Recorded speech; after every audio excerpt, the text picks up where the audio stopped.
Well, indeed, we are facing a major famine in the northeastern part of Africa currently, so these issues are right at the top of our daily existence.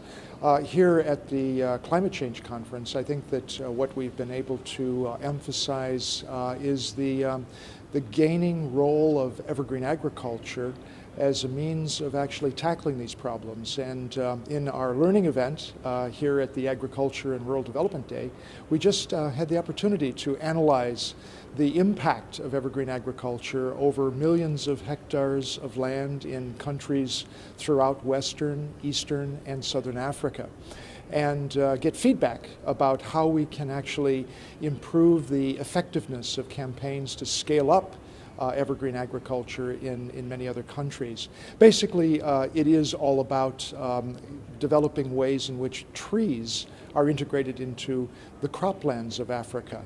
And with the amazing species of trees that exist here that are so compatible with crops, we are able to see enormous, dramatic increases in crop yields, fodder production, and the production of fuel wood and timber for households all over the continent.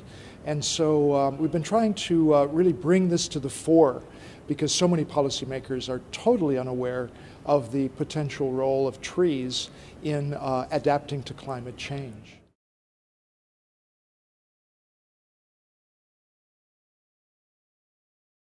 The role of agroforestry is being recognized as a tremendous fundamental part of what we see as the solutions for both adaptation and mitigation in Africa.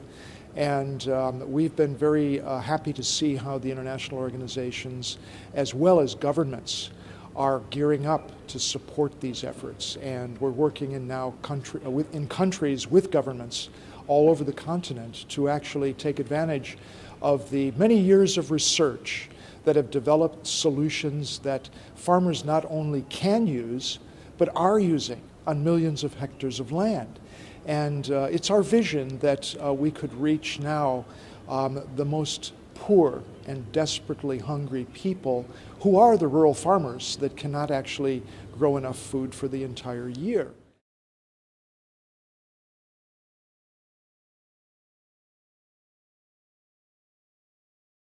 Well, RED has been limited in its discussions mainly to the conservation of forests and the reforestation of plantation forests.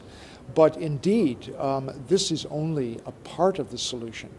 And agriculture is the cause of deforestation predominantly throughout the tropics. And what we find is that unless farmers have the trees that are producing the products and services that they need on their farms, in their communities, they're going to have have access to those products and services in the forest, whether it's timber or other forest products.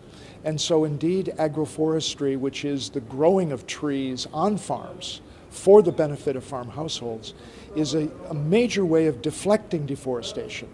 If you can employ these techniques in communities, they don't need to use the forest resources to the extent that they would have had to, and they can cooperate and collaborate with governments to actually protect those resources.